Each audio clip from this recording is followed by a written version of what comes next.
Sa ngalan ng Ama at ng Anak at ng Espiritu Santo. Amen. Pagpalain ng Panginoong nananawagan para sa pagbabalik loob ngayong nagsisimula tayo sa panahon ng Kwaresma.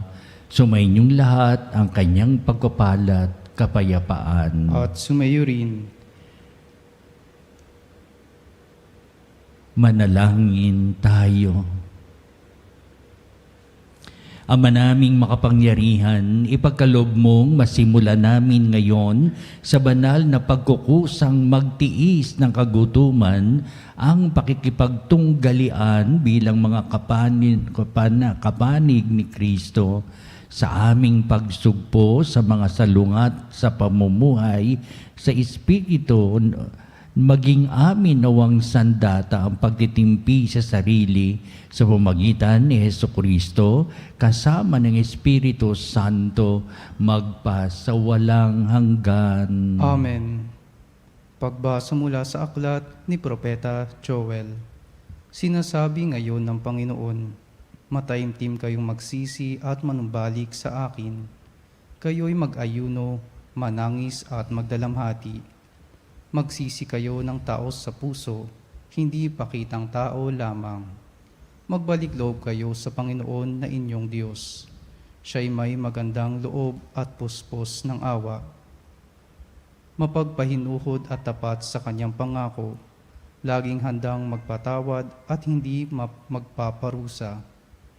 Maaaring lingapin kayo ng Panginoon at bigyan ng masaganang ani. Kung magkagayon, mahahandugan natin siya ng haing butil at alak.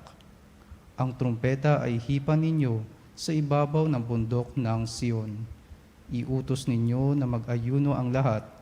Tawagin ninyo ang mga tao para sa isang banal na pagtitipon.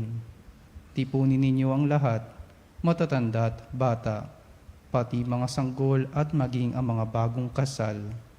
Mga saserdote, kayo'y tumayo sa pagitan ng pasukan at ng dambana. Manangis kayo't manalangin ng ganito. Mahabag ka sa iyong bayan, O Panginoon.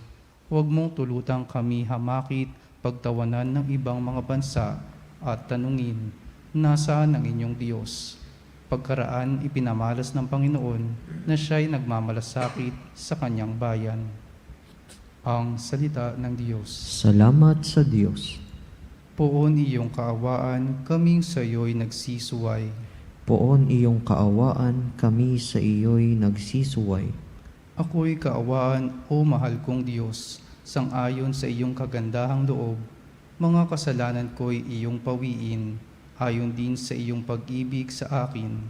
Linisin mo sana ang aking karumhan, at ipatawad mo yaring kasalanan.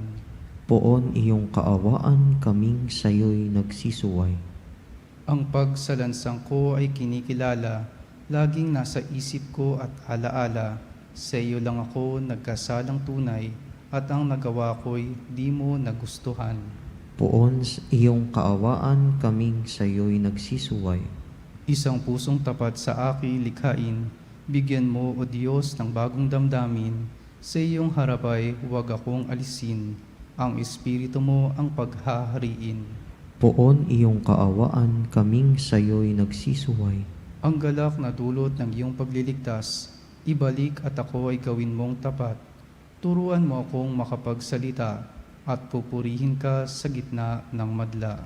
Poon iyong kaawaan, kaming sa iyo'y nagsisuway. Pagbasa mula sa ikalawang sulat ni Apostol San Pablo sa mga taga-Korinto. Mga kapatid, ako'y sugo ni Kristo. Parang ang Diyos na rin ang namamanhik sa inyo sa pamamagitan ko. Makipagkasundo kayo sa Diyos. Hindi nagkasala si Kristo, ngunit dahil sa atin, siya'y ibinilang na makasalanan upang makipag-isa tayo sa Kanya at mapabanal sa harapan ng Diyos sa pamamagitan niya. Yamang kami mga katulong sa gawain ng Diyos, ipinamamanhik namin sa inyo na huwag ninyong sayangin ang pagkakataong ibinigay sa atin ng Diyos, sapagkat sinabi niya, sa kaukulang panahon ay pinakinggan kita. Sa araw ng pagliligtas, sinaklolohan kita. Tingnan ninyo ngayon, na ang panahong nararapat, ngayon ang araw ng pagliligtas. Ang salita ng Diyos. Salamat sa Diyos.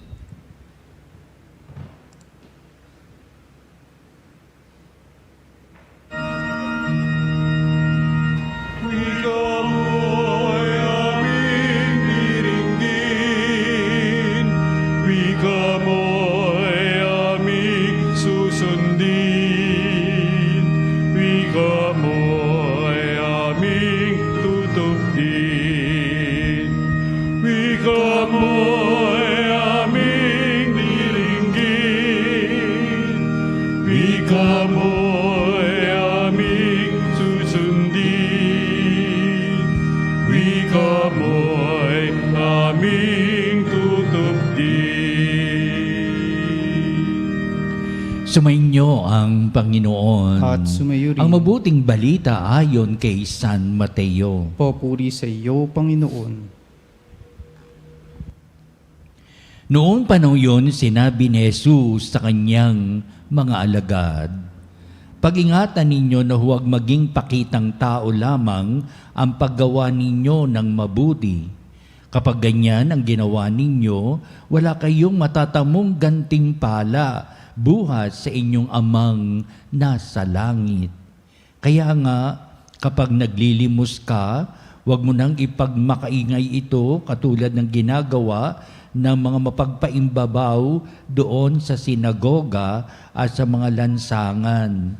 Ginagawa nila ito upang purihin sila ng mga tao. Sinasabi ko sa inyo, tinanggap na nila ang kanilang gantimpala.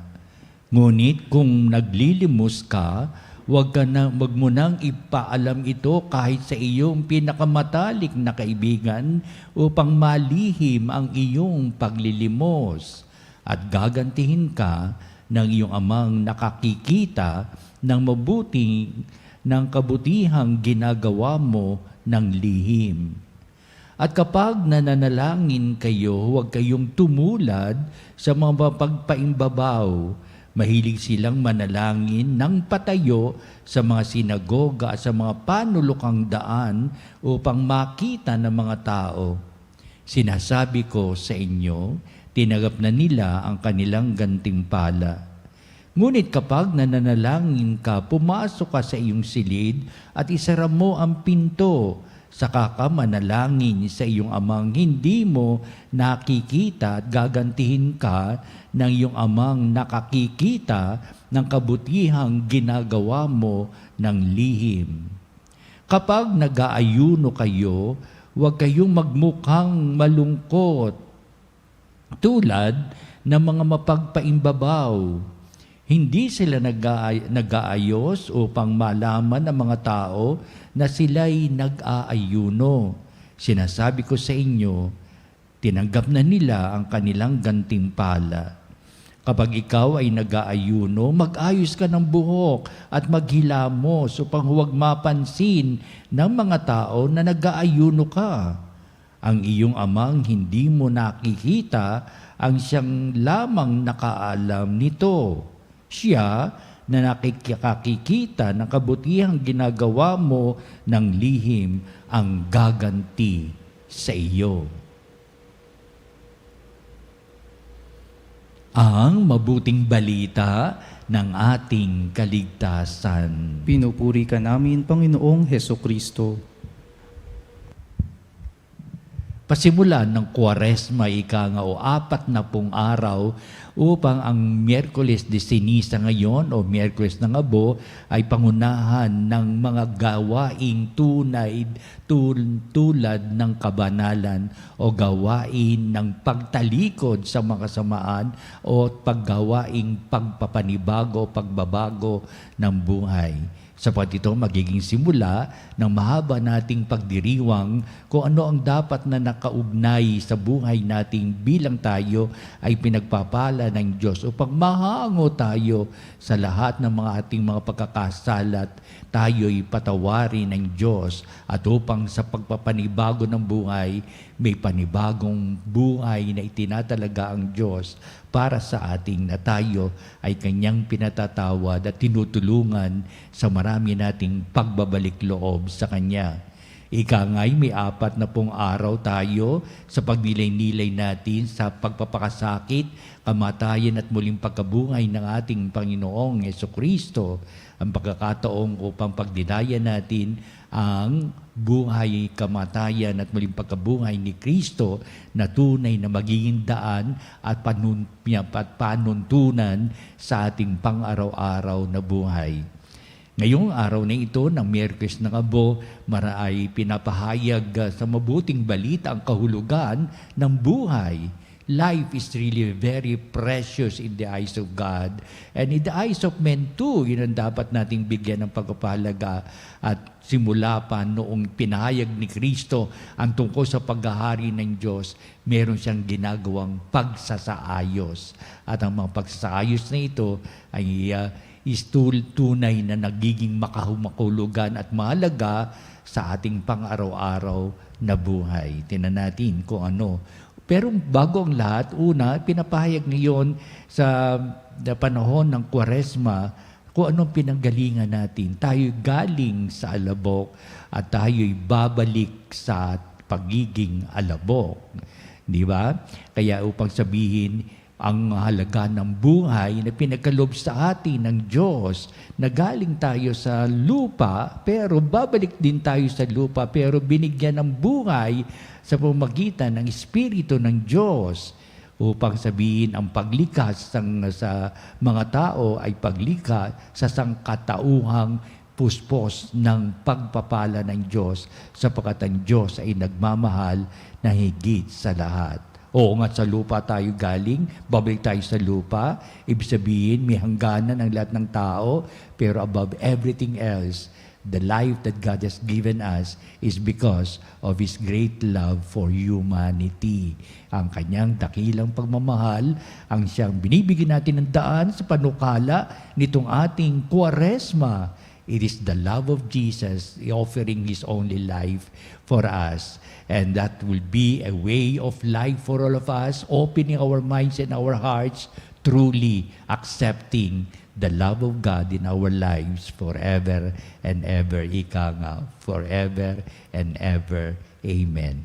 Ikalawa, sa diwa po na itong mga Kwaresmang ito, oo, maraming pinapaalala sa atin ang lahat ng ating mga pagkakasalat, marami nating pagkukulang upang humingi tayo ng kapatawaran sa Diyos at magbagong buhay. Kaya kalakipang kahilingang natin sa Diyos patawarin tayo ay ang ating pagsasabuhay sa matuwid na pamumuhay na ating pinagkasalahang humingi tayo ng kapatawaran at tutulungan tayo ng Diyos dahilan din sa Kanyang pagmamahal upang hindi na tayo madawit sa ano pamang kadiliman ng buhay at upang patuloy nating isalang-alang ang kabutihan, kabanalan ng buhay na hinuhubog ng Diyos, nagagaling sa Diyos, sapat ganun pa rin ang Kanyang ating sasabihin. Mahal tayo ng Diyos at hindi na tayo pababayaan upang sa pagbalik loob natin sa Diyos ay bibigyan tayo ng maraming pag-asa sa mga nating kinabukasan. Manatili tayo sa ganitong kaisipan, sa ganitong pamumuhay sapagkat ng Diyos ay kapiling natin sa tuwina. Ang Diyos ay nasa piling natin upang handang tumulong, pumatnubay, magpatawad, gumabay. At ito tayo ngayon sa pasimula ng ating pong Kwaresma. Ito ang ating pong isipan at saloobin upang sabihin natin tunay ang Diyos ng buhay ay nasa piling natin magpakailanman. Tinuturuan din po tayo ng simbahan sa pamamagitan ng aral ng mabuting balita kung ano yung dapat nating maging kalakaran ngayong panahon ng Kwaresma. Ginagabayan tayo sa bawat linggo ng Kwaresma upang sabihin, ito ang panukala ng Diyos sa buhay natin. Ito inaasahan ng Diyos na gagawin natin upang sabihin, tulungan mo po kami, Panginoon, upang mapabuti lalong buhay namin at upang ang Kwaresma ito'y tunay na maging makahulugan sa ating buhay. Ang unang binabahagi sa ating mabuting balita upang siya maging kalipunan ng ating pang-araw-araw na buhay mula, sa Kwaresma ay maiting na ginagawa, pero hindi ito maiaalis sa tanang ating buhay sapagkat naroon pa rin ang diwa at kahulugan na hindi mawawala sa piling natin. Una, paglilimos. Ibig sabihin, sa mabuting balita, may pinapahayag dito. Ibig sabihin, meron tayong dapat maging paglilingkuran sa isa't isa. At meron tayong sasabihin sa Kwaresma, maigting nating papahayag yung mga taong nangangailangan ng ating pagkalinga upang sabihin, tumutugon tayo ay naglilingkuran sa kanilang tanging mga pangailangan sa buhay at hindi tayo nawawala sa ganitong senaryo sapagkat ang pagtulong ay maka-Diyos nating bibigyan ng pagpapahalaga upang maigting nating ganapin ngayon at hindi mawala ito magpakailanman para sa atin. Ang pagtulong sa kapwa, sa diwa ng paglilimos, ano pa man yun, material man, o yung puso't kalooban natin na naghahangad sa ikabubuti na ating kapwa o mga pamamaraan upang manatili tayo sa ilalim ng pagpapala ng Diyos. Sa ugnayang buhay natin sa isa, maging naway karapat-dapat. Ikalawa, panalangin. Isasabi sa ating mabuting balita ang halaga at kahulugan ng panalangin. Ugnayang buhay natin sa Diyos sa hindi mawawala upang sabihin, hubugin mo po kami sa tamang landas ng aming maka-Diyos na puso't isipan, maka-Diyos na gawain, maka-Diyos na may magandang kinabukasang nagbibigay halaga hindi lamang sa akin, kundi sa mga tao sa aking paligid, kasalimuha, upang sabihin kong ang ugnayang buhay namin sa iyo, Ama, sa larangan ng panalangin ba't hindi? Upang sabihin ang buong buhay natin ay nagiging mapanalangin na kung anuman ang ating ganapin sa salita at sa gawa ay mangyayaring lahat sa ngalan ng ating Panginoong Jesucristo. Yan ang puso diwa ni San Pablo na nung siya'y kumilala kay Jesus, nung siya'y nagbalik loob sa Diyos upang sabihin mula noon sa tanang buhay ni San Pablo, wala na siyang bibigyan ng halaga kundi ang kalooban ng Diyos na dapat niyang sundin at anuman ang panukala ng Diyos sa kanyang buhay ang siyang magaganap. Ikatatlo, ang pag-aayuno ang binibigyang daan sa ating mabuting balita upang ang lahat ng bagay na ating titignang maigi sa buhay na ito ay hindi puro kapalaluan, hindi puro kagalakang nauuwi sa ano pa mga ibinibigay na makasanglibutang ito. Pero merong diwa ng pagtitiis, pagtalikod sa mga bagay na nakapaririwara sa ating buhay at merong itong tunay na paglalandas sa halaga at kahulugan ng tinatak nating magandang kinabukasan sa isang matuwid na pamumuhay. Oo, kapag tayo walang pagtitimpi sa ating sarili, tayo nabubuhay sa makasanglibutang itong walang pagpipigil, walang saysay ang buhay sa pagtahak sa matuwid na pamumuhay, kayo pala'y kalayawan ng ating katawan, ng ating espiritu na wala sa panig ng Diyos ang umiiral. Sa kabuuan nitong ating mga paliwanag at pahayag, iisang sasabi natin Panginoon Kristo na ito yung pinanungkulan niya sa aral ng mabuting balita na kanyang sinasabi, huwag kayong mabuhay na mapagpaimbabaw lamang. Huwag pang sabihin, oo, ginagabayan tayo ng Diyos at tayo ginagabayan sa matuwid nating pamumuhay. Tayo nakikilahok, nakikiisa at gumaganap. Ito ang ating bibigyan ng pagpapahalaga sa buong Kwaresmang ito. Manatili nawa tayo sa buong Kwaresmang ito na meron tayong pagsunod sa kalooban ng Diyos na itinatangi natin. At kahit na hindi Kwaresma, ito rin ang ating saysay ng buhay. Ito rin ang ating gaganapin. Ito rin ang buhay na pagpapahayag natin upang ang Diyos na buhay na sa piling natin ngayon at magpa sa walang hanggan. Amen.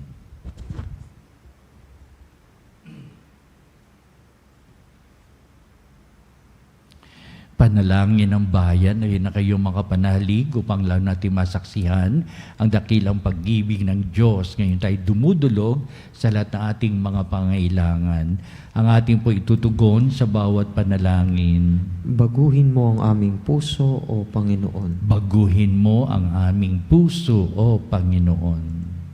Upang ang simbahan ay walang takot na manawagan sa lahat para sa pagbabalik loob at mag-akay sa kanila sa pamamagitan ng kanyang halimbawa, manalangin tayo sa Panginoon. Baguhin mo ang aming puso, O Panginoon. Upang lahat ng ating mga pinunong, pangsimbahan at pambayan ay magdulot ng inspirasyon sa pamamagitan ng kanilang kababaang loob, kalinisan at katapatan, manalangin tayo sa Panginoon. Baguhin mo ang aming puso, O Panginoon. Upang lahat ng mga magulang, guro at katekista ay makapagpunla sa kabataan ng katapatan sa tungkulin na hatid ng layuning matuwid at marangal, manalangin tayo sa Panginoon. Baguhin mo ang aming puso, O Panginoon. Upang lahat ng aapi sa kapwa sa pamamagitan ng kanilang kapusukan, kasakiman at kalupitan ay magtigil na sa kanilang masasamang gawi at matutong gumalang at magmahal sa kanilang kapwa. Manalangin tayo sa Panginoon. Baguhin mo ang aming puso, O Panginoon. Upang lahat tayo'y magsimula sa Kwaresmang ito ng buong kababaang loob, nagsisisi sa ating mga kasalanan at may kapasiyahang magbagong buhay. Manalangin tayo sa Panginoon. Baguhin mo ang aming puso, O Panginoon. Upang ang lahat ng pamilyang hindi nagkakasundo ay makatagpo ng lunas sa kanilang mga sugat sa pamamagitan ng kapatawaran, pagtuklas sa yamang panloob na taglay ng bawat isa sa kabila ng kanilang nagkakaibang pananaw. Manalangin tayo sa Panginoon. Baguhin mo ang aming puso, O Panginoon. Manalangin din tayo sa lahat ng ating mga sariling kahilingan. Panginoong Diyos, sa iyo'y dumudulog kami nagsisisi sa aming mga kasalanan at tapat na naghahangad ng pagbabago ng puso at isipan. Nawa ang aming buhay ay tuwinang maging pagbibigay puri sa iyo sa pamamagitan ni Kristong aming Panginoon. Amen. Kunin at tanggapin ang alay na ito, mga biyayang nagmula sa pagpapala mo. Tanda ng bawat puso pagkat inibig mo, ngayon nananalig, nagmamahal sa'yo. Tinapay na nagmula sa butil ng trigo, pagkaing nagbibigay ng buhay mo. At alak na nagmula sa isang tangkay ng ubas, inuming nagbibigay lakas. Kunin at tanggapin ang alay na ito, mga biyayang nagmula sa pagpapala mo. Handa ng bawat puso pagkat inibig mo, ngayon nananalig, nagmamahal sa'yo. Manalangin kayo mga kapatid upang itong ating paghahain ay maging kaganapan ng buhay at kalugdan ng Diyos amang makapangyarihan. Tanggapin nawa ng Panginoon itong paghahain sa iyong mga kamay, sa kapurihan niya at karangalan sa ating kapakinabangan at sa buong sambayanan niyang banal. Ama naming lumikha, ginaganap namin ang paghahain ito bilang maringal na pasimula sa 40 araw na paghahanda ang aming kusang pagtitiis at pagmamalasakit ay makapagpadali sa hinawa sa aming masasamang hilig upang kami pagindapating makinabang sa iyong anak na para sa amin nagpakasakit bilang aming tagapamagitan kasama ng Espiritu Santo magpasawalang hanggan. Amen. Sumainyo ang Panginoon. At sumayo rin. Itaas sa Diyos sa inyong puso at diwa. Itinaas na namin sa Panginoon. Pasalamatan natin ang Panginoong ating Diyos. Marapat na siya ay pasalamatan. Ama naming makapangyarihan, tuning ang marapat na ikaw ay aming pasalamatan sa pamamagitan ni Jesucristo na aming Panginoon. Sa aming kusang pagtitiis ng hirap, tinutulungan mong aming maitumpak ang kinamias ng pagsalungat sa pananagutang iyong iniatas. Sa aming pagtulad sa anak mong mahal na nagpakasakit para sa tanan, ang pagsisikap namin iyong kinalulugdan at ang pagpapakabuti namin iyong ikinararangal. Kaya kaisa ng mga anghel, nagsisiawit ng papuri sa iwalang humpay sa kalangitan, kami nagbubunyi sa iyong kadakilaan.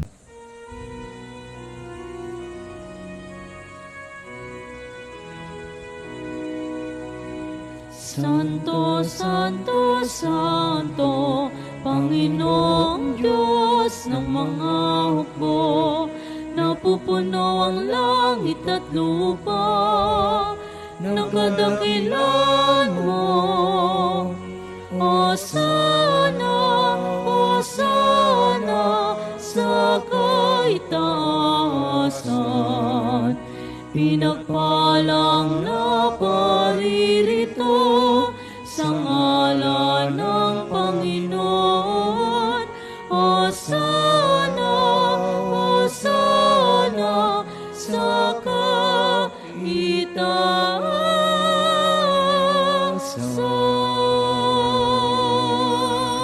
Ama naming banal, ikaw ang bukal ng tanang kabanalan. Kaya't sa pamamagitan ng Espiritong Banal, ang mga kaloob na ito, upang para sa amin ay maging katawan at dugo ng aming Panginoong Hesukristo. Bago niya pigtisang kusang loob na maging handog, hinawakan niyang tinapay, pinasalamatan kanya, pinagati-hati niya yon, iniabot sa kanyang mga alagad at sinabi, "Tagapin niyong lahat ito at kanin, ito ang aking katawan na ihahandog para sa inyo."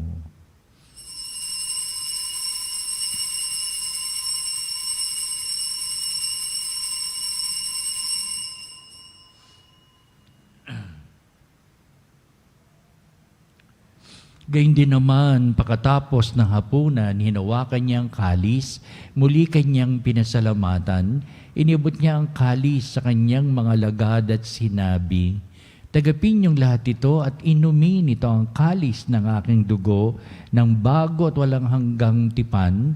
Ang aking dugo na ibubuhos para sa inyo at para sa lahat sa ikapagpapatawad ng mga kasalanan. Gawin niyo ito sa pag-alaala sa akin."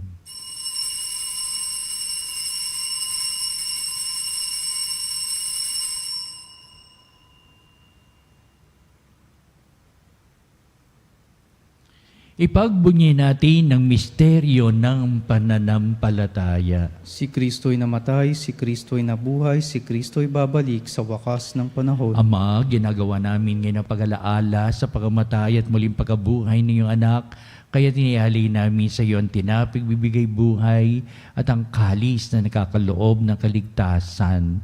Kami nagpapasalamat dahil kami minarapat na tumayo sa harap mo para maglingkod sa iyo. Sinasamo namin kami magsalo-salo sa katawan na dugo ni Kristo ay mabuklod sa pagkakaisa sa pamamagitan ng Espiritu Santo. Alalahanin mo rin ang aming mga kapatid na nahimlay na may pag-asang sila'y muling mabubuhay. Gayun din ang lahat ng mga pumanaw. Kaawaan mo sila at patuloyin sa iyong kaliwanagan. Kaawan mo at pagindapatin kaming lahat na makasalo sa iyong buhay na walang wakas, kaisa ng mahal na Birheng Maria na ina ng Diyos, kaisa ni San Jose na kanyang kabiyak ng puso, kaisa ng mga apostol at ng lahat ng mga banal na namuhay dito sa daigdig ng kalugod-lugod sa iyo, maipagdiwang nawa namin ang pagpupuri sa ikararangal mo sa pamamagitan ng iyong anak na aming Panginoong Hesukristo. Sa pamamagitan ni Kristo, kasama niya at sa Kanya, ang lahat ng parangal at papuri ay sa iyo, Diyos Amang makapangyarihan, kasama ng Espiritu Santo, magpa sa walang hanggan. Amen, amen.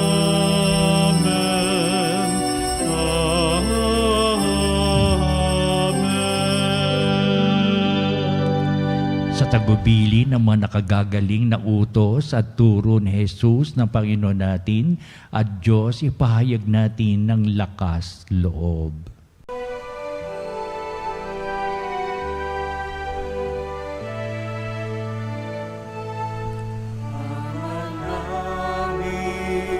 Sumasalangit ka, sambahin ang ngalan mo.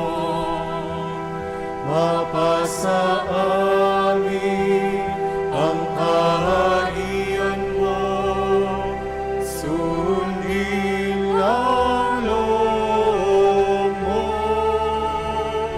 Dito sa lupa para ng sa langit, bigyan mo po kami ngayon ng aming kakanin sa araw-araw at pagnawarin mo kami sa aming mga sala para ng pagpapatawad namin sa nagkakasala sa amin.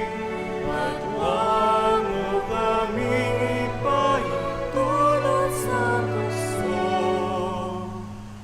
at iadya mo kami sa lahat ng masama. Hinihiling namin kami ay Diyos sa lahat ng masama, pagkalooban ng kapipayan araw-araw, iligtas sa kasalanan at iliyo sa lahat ng kapahamakan, samantalang aming pinanabikan na dakilang araw ng pagpapahayag ng tagapagligtas naming si Hesukristo. Sapagkat iyo ang kaharian at ang kapangyarihan at ang kapurihan, magpakailanman. Amen. Pinusukristo, sinabi mo sa iyong mga apostol, kapayapaan ang iniiwan ko sa inyo, ang aking kapayapaan, ang ibinibigay ko sa inyo. Tunghayan mo ang aming pananampalataya at huwag ang aming mga pagkakasala. Pagkalooban mo kami ng kapayapaan at pagkakaisa, ayon sa iyong kalooban, kasama ng Espiritu Santo, magpa sa walang hanggan. Amen. Ang kapayapaan ng Panginoon ay laging sumainyo. At sumayo rin. Magbatian tayo at magbigay ng kapayapaan sa isa't isa. Peace be with you. Kordero ng Diyos na nag-aalis ng mga kasalanan ng sanlibutan, maawa ka sa amin. Kordero ng Diyos na nag-aalis ng mga kasalanan ng sanlibutan, maawa ka sa amin. Kordero ng Diyos na nag-aalis ng mga kasalanan ng sanlibutan, ipagkaloob sa amin ang kapayapaan. Tunghayan natin ang ating Panginoong si Hesukristo, siya na nag-aalis ng mga kasalanan ng sanglibutan, makapalad na matinatawag sa piging ng Kordero. Panginoon, hindi ako karapat-dapat na magpatuloy sa iyo, ngunit sa isang salita mo lamang ay gagaling na ako.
Manalangin tayo. Ama naming mapagmahal, ang pinagsaluhan namin ay amin nawang pakinabangan sa pagkakamit ng dulot na kagalingan ng kagutumang kusa naming pinagtitiisan at iyong kinalulugdan sa pamamagitan ni Jesucristo kasama ng Espiritu Santo magpa sa walang hanggan. Amen. Susunod po natin ang pagtatanghal sa kabarbanalang sakramento sa altar at sa ating pong pagtatanod, kalakip ang ating panalangin. At sa huli, ito ang magbibindisyon sa atin bilang pagtatapos itong ating banal na gawain.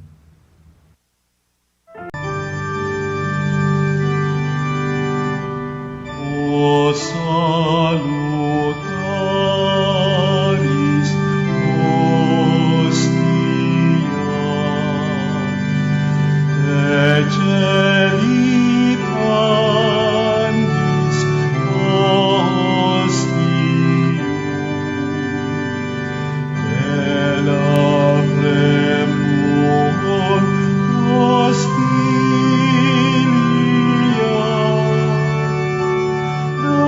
Darabur per auxilium, Unitri noce Domino, sit sempiterna gloria, qui vitam sic determino, nobis donet in patria.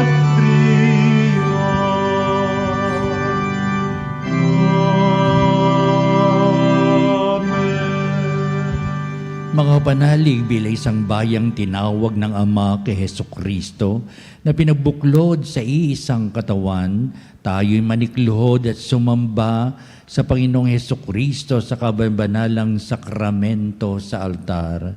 Sa sandaling ito ng pagpupuri at pagsamba sa banal na sakramento, alalahanin natin ang ating mga kapanalig na kasama natin ngayong nakikinig at nakasubaybay sa ating himpilan. Higit sa lahat, ang ating mga may sakit at mga nakaratay sa banig ng karamdaman, ang mga nasa paggamutan at kanilang tahanan, at ang lahat na tanging sa Diyos lamang umaasa ng kagalingan. Gayon din, panalangin natin ang mga nanghihinaan sa kanilang pananampalataya, ang mga nakararanas na matinding kalungkutan, takot at pangamba, at mga nawawalan ng pag-asa at lakas ng kalooban. O Diyos, halina at kami tulungan. O Panginoon, magmadali ka sa iyong pagdamay. Papuri sa Ama at sa Anak at sa Espiritu Santo. Kapara noong una, ngayon at magpasa walang hanggan. Amen.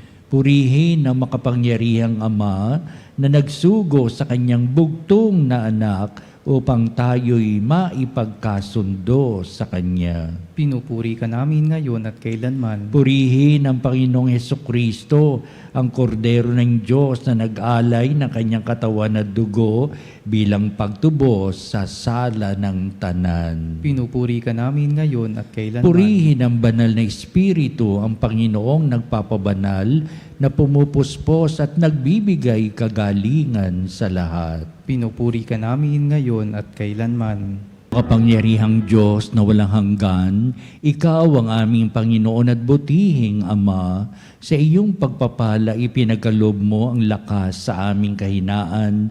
Tungayin mo po ng may kagandahang kalooban ang iyong mga lingkod na may sakit at karamdaman, ang mga nababalisa at nawawala ng pag-asa, ang mga natatakot at nalulumbay, at ang mga may matitinding suliraning taglay at pinagdaraan ng hirap sa buhay, ang manasabingit ng kamatayan. Pagalingin at aliwin mo po sila sa kanilang mga karamdaman at ibalik sa kalusugan at kapanatagan ng kalooban upang mabatid nila ang iyong kabutihan at sila'y nagpasalamat sa iyong banal na pangalan.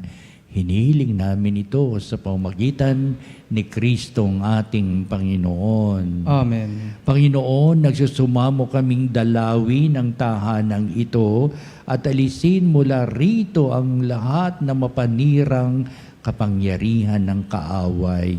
Manahan nawa rito ang iyong mga anghel at banal upang panatilihin kami sa kapayapaan at sumaamin nawang lagi ang iyong pagpapala. Hinihiling namin ito sa pamamagitan ni Kristong ating Panginoon. Amen. Gawaran nawa tayo ng makapangyarihang Diyos ng kapanatagan ng kalooban at mapayapang buhay. Amen.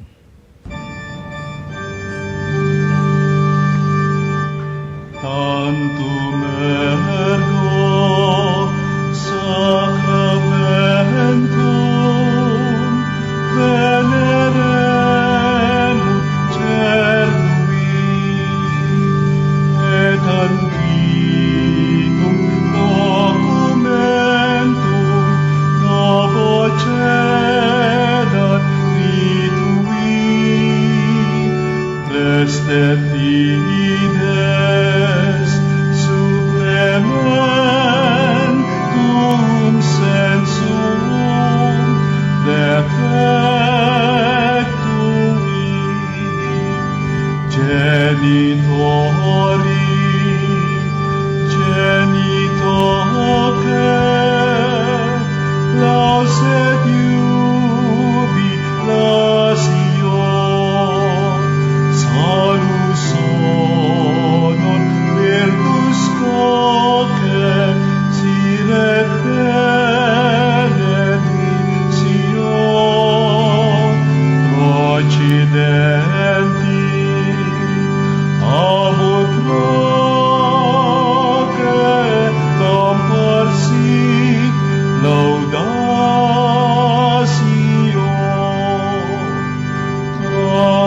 Amen. Amen. Panem Dei cielo, preste disti eis. Omne delectamentum inseabentem. Oremus. Deus, qui nobis sub sacramento mirabili, passiones tue memoriam reliquisti, tribue quesimus, itenos corporis et sanguinis, tui sacra mysteria venerari, ut redemptiones tue fructum, in nobis iuditor sensiamus, qui vives et reinas in saecula saeculorum. Amen.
ang banal na pagpupuri.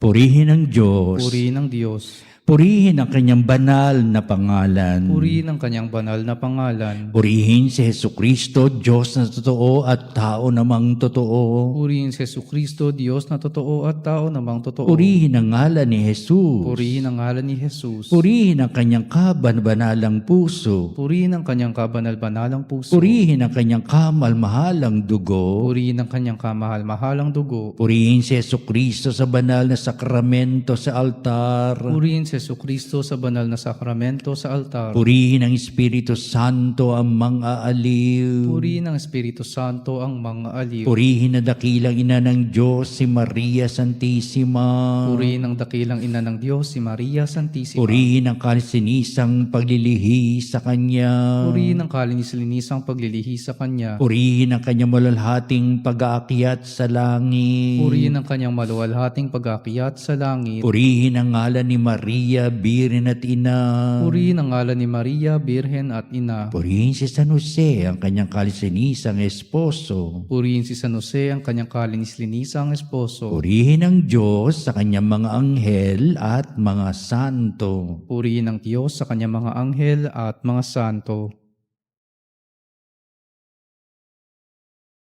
O sacrament most holy, O sacrament divine, all praise and all thanksgiving be every moment thine, be every moment